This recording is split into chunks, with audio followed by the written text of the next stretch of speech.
Hello and welcome to English with Evelyn. Today we are going to look at words which are commonly or wrongly used. There's a long list of such words.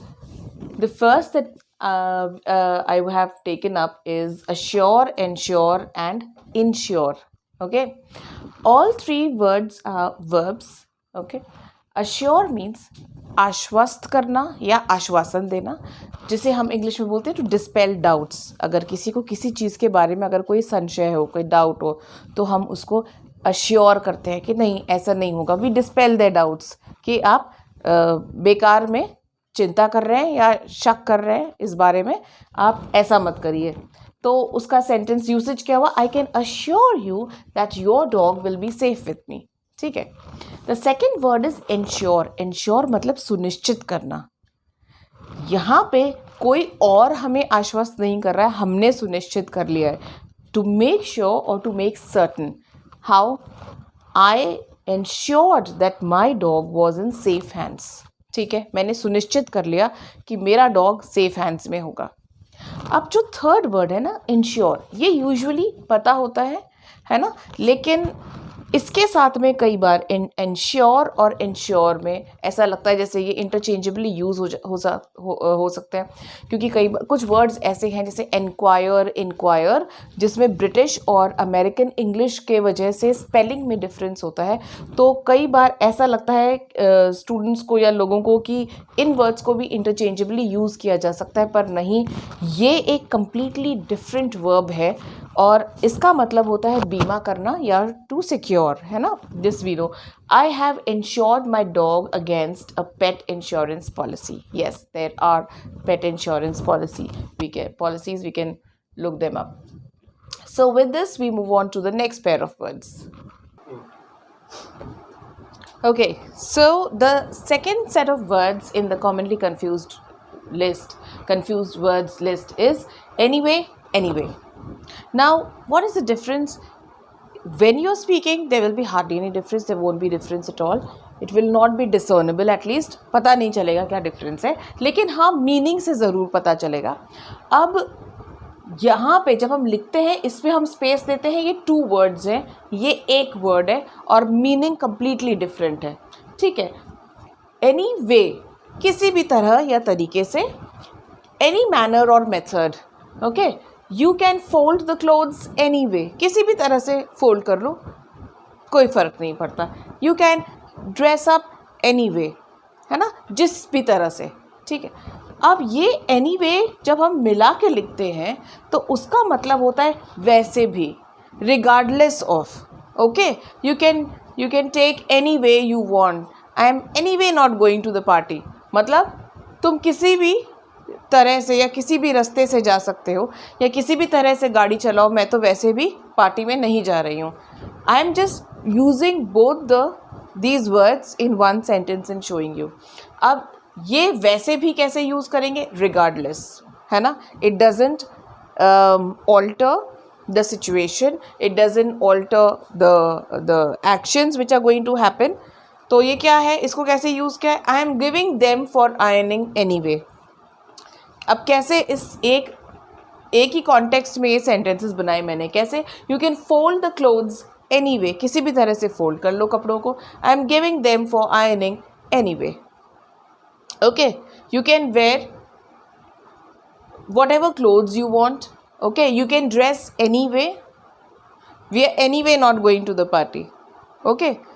तो यहाँ पे इसका मतलब हुआ किसी भी तरीके से, यहाँ पे इसका मतलब हुआ, यहाँ पे anyway का मतलब हुआ regardless. Okay, so now we move on to the next set of words. Okay, so this is the third set of words and I've kept the best for the last. This is a classic example of words commonly confused. ठीक है.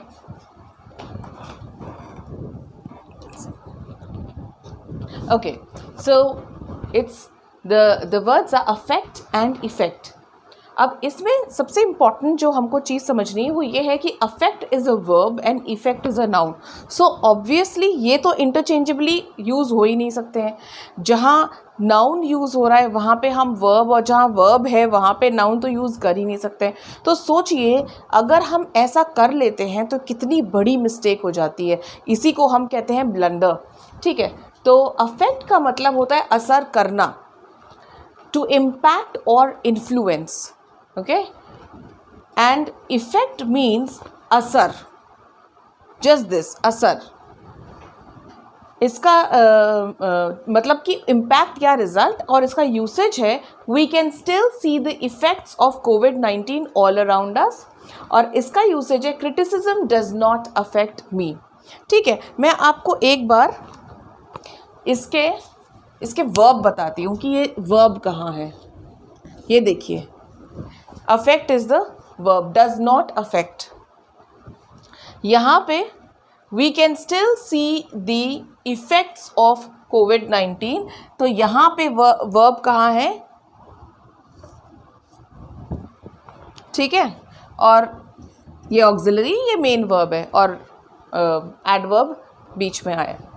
Now so here you can see the importance of first getting to know what is the figure of speech of these two words। ठीक है, secondly अगर हमें इसके बाद भी अगर हमें ये याद नहीं रहता है कि हम यहाँ पे criticism does not affect me बोलें या affect me बोलें, तो हम कैसे पता करेंगे?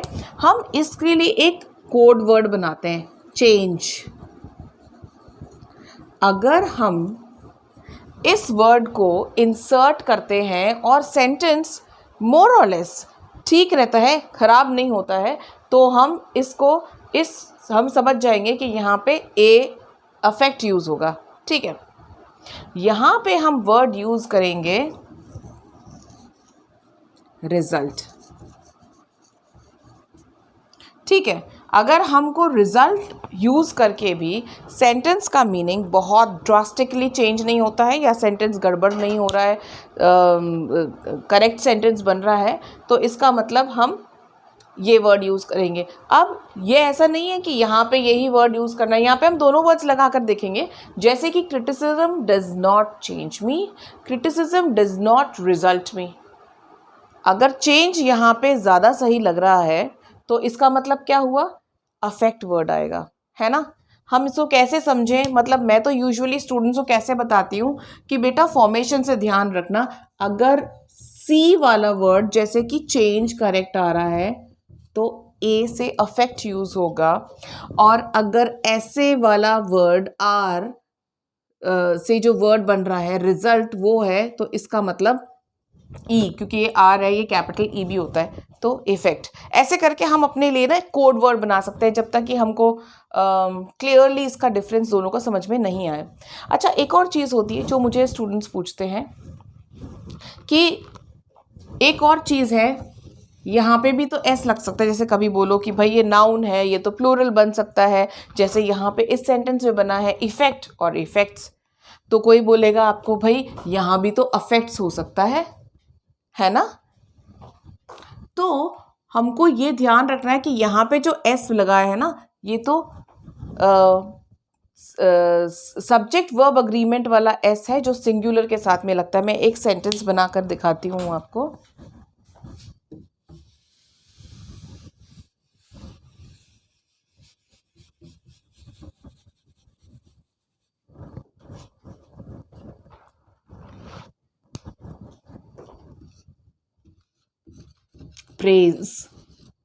Praise affects me. ठीक है, ये प्लूरल नहीं हो गया है, लेकिन क्योंकि प्रेज सिंगुलर है, ठीक है, और इसलिए हमने वर्ड यहाँ पे अफेक्ट्स लगाया है। ठीक है, प्रेज एक्चुअली सिंगुलर प्लूरल क्या है, प्रेज का जो काउंटेबल और अनकाउंटेबल के अंदर नहीं आता है, उसका अलग कॉन्सेप्ट है, वो हम किसी और वीडियो में कवर करेंगे। लेकिन मैं आपको यहाँ पर ये बता रही हूँ कि एस तो दोनों में लग सकता है, तो एस जो है ना, एस टच स्टोन नहीं हो सकता है कि यहाँ पे हम इसको प्लूरल बना सकते हैं, तो यहाँ पे भी एस लग सकता है। है ना। ऑल्दो ये तो प्लूरल बनने के लिए लग रहा है, यहाँ पे ये एक अलग रीज़न से लग रहा है, ठीक है, सिंगुलर वर्ब बनाने के लिए, जो कि मैंने आपको अपने सिंपल प्रेजेंट टेंस वाले वीडियो में भी बताया था कि third person singular in simple present tense सब में एस लगता है, ठीक है। So with this we have come to the end of this video. I hope this has been useful, and please like, share, subscribe, and I hope you will share the videos with your friends and help them also, and help me also. Thank you.